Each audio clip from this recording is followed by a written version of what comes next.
Good evening, Mr. President. I'd like to start straightforward. For most French, you are, in a very large part, responsible for the chaos going on in Syria because of the brutality of the repression during that last 4 years. According to you, what is your part of responsibility? Since the first few weeks of the conflict, the terrorists infiltrated the situation in Syria with the support of Western countries and regional countries. And they started attacking the civilians and destroying public places, public properties and private properties, and that's documented on the internet by them, not by us. So our role as government is to defend our society and our citizens. If you want to say what you said is correct, after 4 years, how could a government or president that's been brutal with his population, killing them, and with the support from the other side of the greatest country, political powers in the world, with the petrodollars in our region, how could he withstand for 4 years? Is it possible to have the support of your public while you are brutal with your public? In the beginning, there were tens of thousands of people in the street. Were they all jihadists?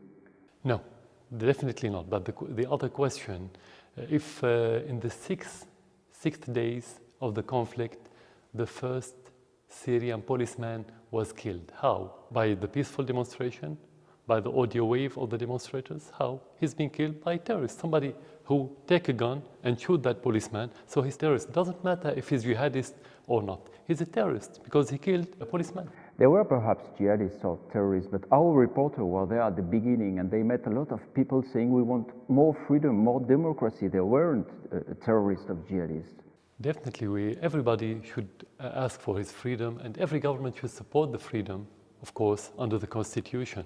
But does it freedom means to kill the civilians, to kill the policemen, to destroy the schools, the hospitals, the electricity, the infrastructure that's not owned by the government? It's not owned by the Syrian people. It's not owned by us. It's not owned by me. Is that the freedom that you're talking about? A lot of analysts and a lot of journalists say that you have helped ISIS to emerge because it's an opportunity for you to appear like a shield, a rempart, un bouclier. But ISIS was created in Iraq in 2006 under the supervision of the Americans. I'm not in Iraq and I wasn't in Iraq. I wasn't controlling Iraq. The Americans controlled Iraq. And ISIS came from Iraq to Syria because chaos is contagious. When you have chaos at your neighborhood, you have to expect it in your area. But there were ISIS at the beginning. No, let me continue. Whenever you have chaos in certain country, this is a fertile soil for the terrorists to come. So when there's chaos in Syria, ISIS came to Syria. Before ISIS became al-Nusra Front, which is al-Qaeda. And before that, you had Muslim Brotherhood. They all represent the same grassroots and for ISIS to come later. So you have no responsibility at all for what happened in the last years in Syria? Things are not absolute. To have no responsibility is not precise because everybody has a responsibility. We have our own problems in Syria. The government is responsible, every one of us is responsible, every Syrian citizen is responsible. But now I'm talking about what brought ISIS to here, the chaos, and your government, the government, or let's say, if you want to call it regime, the French regime as they call us, is responsible of supporting those jihadis that he called them, or they called them, moderate opposition. France is supporting coalition, national Syrian coalition. Are they terrorists? The people who are supported now, who have Western armaments, they became ISIS. They were supported by your state and by other Western states by armament, and that was announced by your defense minister. Yeah, he announced it at the beginning of this year. He said, we sent armament. So those people that you call them moderate, in 2012, before the rise of ISIS and before the West acknowledged the existence of al-Qaeda faction, which is al-Nusra, they publish videos where they eat the heart of Syrian soldiers, where they dismember other victims and where they behead others. They published it, we didn't. So how can you ignore this reality that they want to publish it and tell you this is the fact? Let's talk about the present. It appears that the Syrian army continues to utilize indiscriminated weapons like barrel bombs, which have devastating effects on civilians. Why don't you change this strategy? We never heard in our army of indiscriminate killing weapon, because no army, including our army, will accept to use weaponry that doesn't aim, because it will be of no use. You can't use it, I mean, from military point of view. This is a second, when you want to talk about indiscriminate killing, it's not about the weapon, it's about the way you use it. And the proof to that is the American drones in Pakistan and Afghanistan, they killed more civilians than terrorists. They are the highest precision weapon in the world. So it's not about the kind of bomb. We have regular bombs, regular armaments like any other. You don't use barrel bombs? Well, what is it, barrel bombs? What is it? Can you tell me what is it? There are several documents, videos, and photographies like this, where you see a barrel bomb dropped by helicopters. This is Alep, this is Hama a few months ago, 1 year ago. Only Syrian army has helicopters, so what can you answer? This is not proof. This is two pictures of two things. No one can link them with each other. Alep, Hama. No. This picture that you mentioned here, what is it? I've never seen such a thing in our army. Photograph. So no, I'm not talking about the helicopter, because they are talking about two pictures. How can you relate between the two? You say it's a fake? Sorry? You say it's a fake, it's a false document? No. It has to be verified. But in our army, we only use regular bombs that could be aimed. So we don't have any armament that could be shelled indiscriminately. That's it. But this helicopter, only Syrian army has helicopter. Yeah, of course. I didn't say that we don't have a helicopter, that we don't use it. I didn't say no. I'm talking about the armaments. They aim to target the terrorists. Why to kill indiscriminately? Why to kill the civilians? The war in Syria is about winning the heart of the people. It's not about killing people. If you kill people, you cannot be in your position as a government or as president. It's impossible. What about chemical weapons? You committed 2 years ago not to use chemical weapons. Did you use chlorine gas on the Battle of Idlib last month? No, this is another fake narrative by the Western government. Why? Because we have two factories of chlorine. One of them is closed for a few years now. It's not used anyway. And the other one is in the northern part in Syria, which is the more important factory than the first one. It's on the Turkish border. It's under the control of the terrorists for 2 years. And we sent formal documents to the United Nations regarding that factory. They wanted to come and they sent us formal response. They couldn't reach it. So the chlorine in Syria is under the control of the rebels. This is a second. This is not a WMD. It's not mass destruction weapons. The regular armament that we have is more influential than the chlorine. So we don't need it anyway. But there are an investigation. You must have seen that from HWR about last month in Idlib. Three attacks with chlor smell, with symptoms consistent with exposure to toxic gas. That's this in the investigation. These 3 attacks took place in territory controlled by armed opposition groups, HWR. Are they liars? We didn't use it. We don't need to use it. We have our regular armaments, and we could achieve our goals without it. So we don't use it. No. There's no proof. There are witnesses. There are testimonies of doctors. No. So far, we ask in every allegation regarding the chemical weapons in the past, in the present. We were the party who asked the international institutions to send delegation for investigations. We are. Not the opposite, actually. And our soldiers were exposed to sarin gas 2 years ago, and we invited the United Nations to make investigations. How could we invite them while we are using them? That's not true. Are you ready to invite them again on Idlib? Or? We already did. We always invite. We don't have problem with that. Now an international coalition led by US is bombing ISIS from the air. Is it a problem for you or is it a help for you? It's neither, no one of them, because it's not a problem, of course, if you attack terrorists, but at the same time, if you're not serious, you don't help us. Why not serious? If you want to make comparison between the number of air raids of the coalition of 60 countries, while we are one country, small country, what we do is tenfold sometimes than what they do in one day.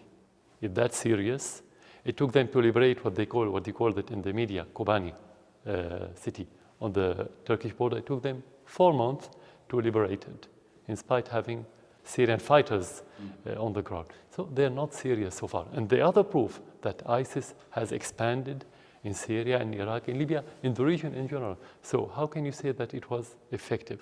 They're not serious. That's why they don't make any help to anyone in this region. There have been 1,000 strike of coalitions since the beginning, but France only is striking in Iraq. Would you like France to join the coalition to strike in Syria? As I said, they're not serious anyway. Coalition against terrorism cannot formed by countries who support the terrorists at the same time. So we don't care whether they attack it in Syria or Iraq or both, as long as they support the same terrorists at the same time. They send weapons to the same terrorists under the title of moderate opposition when Obama said it's elusive. So the armament actually will go to who? To the terrorists. So this is contradiction. It doesn't work. You have a same enemy with France, ISIS. There have been attacks in France in January. For that moment, did your intelligence service had contacts with French intelligence services? There are some contacts, but there's no cooperation. What do you mean, contacts? We met with them. We met with some of your security officials, but there's no cooperation. No exchange of information? Nothing at all. So why did you met them? They came to Syria. We didn't go to France. They came maybe for some exchange of information, but when you want to have this kind of cooperation, it's two directions way. So it's about we help them, they help us. Now, according to the reality that's related to your politics or to the policy of the French government, we should help them while they support the terrorists and kill our people. So it doesn't work. Did France ask for contacts with your intelligence service? Yeah, we met with them. There was a meeting with them. It was France asking? Yeah. We don't have any to ask from the French intelligence. We have all the information about the terrorists. There are hundreds of French fighting with ISIS in Syria. Did you arrest some of them? Are there some French people from ISIS now in Syrian jails? No, in the prisons we don't have any of them. We only have informations because the majority of those jihadists, they come here to fight and to die and go to heaven. That's their ideology. So they're not ready to go to any prison. So they are now in jail? No, in jail we don't have any of them. There are some people nowadays in France and some politics, some MPs, you have received some of them these last days. They say that it's time to dialogue with you. What initiative would you be ready to take to convince the others that you can become a partner for dialogue? With them? With I France? think they have to convince me first that they don't support terrorists, that they are not involved in the bloodshedding of the Syrian people first. They made the mistake regarding Syria. We didn't kill any French or European. We didn't help terrorists in your country. We didn't help the Charlie Hebdo. You helped the terrorists. So your country, Western officials, should convince us that they don't support terrorists. But we are ready for any dialogue regarding or taking into consideration that it's going to be for the interest of the Syrian citizen. So at this moment you're not interested by dialogue with France? No, we are always interested with dialogue with anyone, but that based on the policy. How can we make dialogue with regime that support terrorists in our country? And what for? That's the question. When they change their policy, we'll be ready to make dialogue. But without that policy, there's no aim for the dialogue. You don't make dialogue for the sake of dialogue. You make it in order to reach certain results. And that result for me is to stop, for this government to stop supporting the terrorists in my country. So you would have no message to send to François Hollande in the objective of dialogue?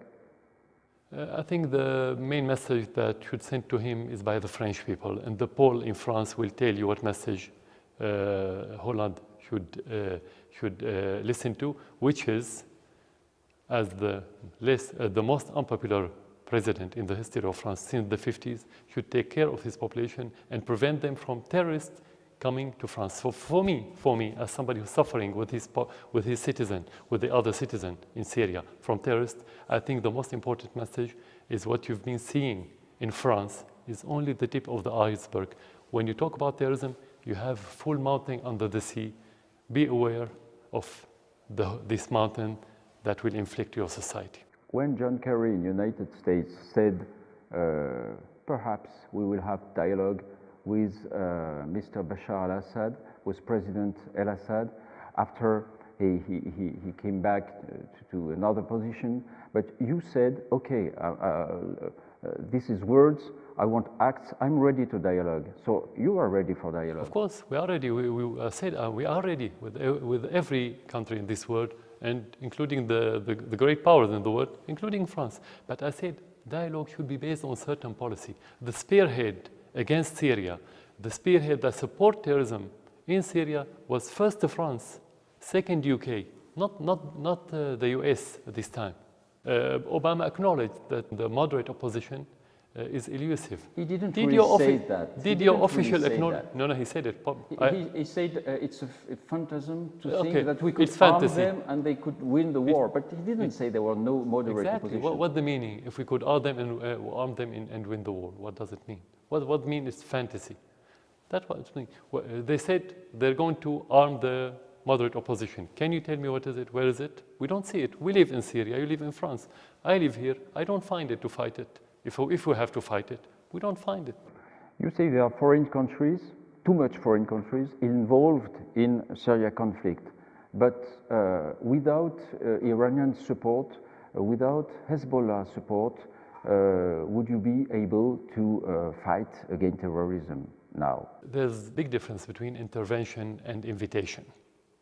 Every country, every government in the world, every state have the right to invite any other country or party or organization to help in any domain, while no country has the right to intervene without invitation. So we invite Hezbollah. We didn't invite the Iranians. They're not here. They didn't send any troop, the Iranians. No, they didn't. No one Iranian? No. We have regular relations for more than 3 decades. We have commanders, officers coming and going between the two countries. This is kind of cooperation that exists for a long time.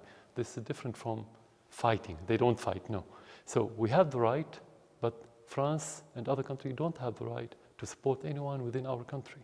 This is breach of the international law. This is breach of our sovereignty. This is breach of the value that they've been proud talking about, or allegedly some of them talk about, for decades now, or maybe for centuries. One of them is a democracy. Is a democracy to send armaments to terrorists, to support rebels? Do I have the right to support the terrorists of Charlie Hebdo or similars? You know what? No.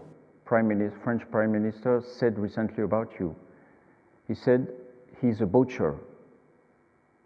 What you respond? First of all, let me be frank with you. The statements of the officials in France, no one is taking them seriously now, for one reason, because France is satellite somehow to the American policy in the region. It's not independent, it doesn't have the weight, it doesn't have the credibility. This is first. Second, as an official, we always care about the opinion of your population, of your citizen, of the Syrians. I'm not made in France or in any other country. You are here because of your citizen, and that's what you have to take care of. Do you think one day you will win this war and that everything will go on like before, and Syria will go on like before? with nothing changed? No, nothing should be as before. Because if you bring things as before means you didn't develop, you didn't learn from the conflict. This conflict has many lessons. We have to learn from the lessons, and we have to make things not before, better. And there's a big difference. And with Bashar al-Assad ruling Syria? I don't care about this. I care about what the Syrian people want. If they want Bashar al-Assad, he will stay. If they don't want him, he has to leave right now. I mean, how can he govern without the support of his public? Can he? He cannot. How can you know that you have support of your population? First of all, when you don't have support, they won't support the army. You will not withstand for 4 years. How can you withstand without their support? Perhaps they are scared. Sorry? Perhaps they are scared. There are 23 millions. How can 23 millions scared from one person or one intelligence or one government? That's not realistic, not rational. Do you think it's democracy now in Syria? Do you think No. people can really say what they think? No, we were on the way to democracy. It's a process, it's a long way. There's no place you reach it, you say this is democracy. If you want to compare me to the West, to France and other countries, no, you are much ahead of us, definitely, because of your history, because many other circumstances and factors. If you want to compare me to your closest friend, the Saudi Arabia, of course we are democratic. So it depends on how you compare me. If you had the conviction that leaving the power would mean peace for Syria, would you do it? Without hesitation. If that's you the would case, leave. Without hesitation. No, without hesitation, I will leave, of course. If I am the reason of conflict in my country, I shouldn't be here. That's self-evident. I wanted to show you another photography. This is Gilles Jacquier. He was journalist in our channel, France 2. He was killed here in Syria 3 years ago. You had promised an investigation about that to know who killed him. What can you tell us about this investigation today? Yeah, regardless of the allegation that time that we killed him, he was in an area under the control, in a residential area under the control of the government. And he was killed by mortar, not by bullet. So the self-evident thing that the government wouldn't shell itself or the residential area of its supporters by mortar. So it's very clear, everybody knows, and many French media at that time acknowledged that he was killed by mortar that was shelled by the, what do you call it, opposition. Actually, they are terrorists. He definitely killed by them. But if you want to talk about, are you asking about the investigations? Yes. There have been investigation? Would you give the result of this investigation? Yeah, of perhaps course. the proof to French justice? No, we don't have to prove. We have legal procedures, and whenever we have any crime in Syria, we have to follow these procedures like any other country. You have judicial system in Syria. You have regular procedures. So if you want to know about these details after this interview, you can be referred to the involved institution or interested institution. And you would be okay to give this investigation to French justice? Of course, we don't have any problem. If French justice would like to send investigators here, policemen, judge, would you be okay to? That depends on the agreement between the two governments. If you have agreement or let's say a treaty or such a thing regarding the judicial systems in the two countries, in the cooperation between these two systems, we don't have problem. But it's not a political decision. Thank you, Mr. President.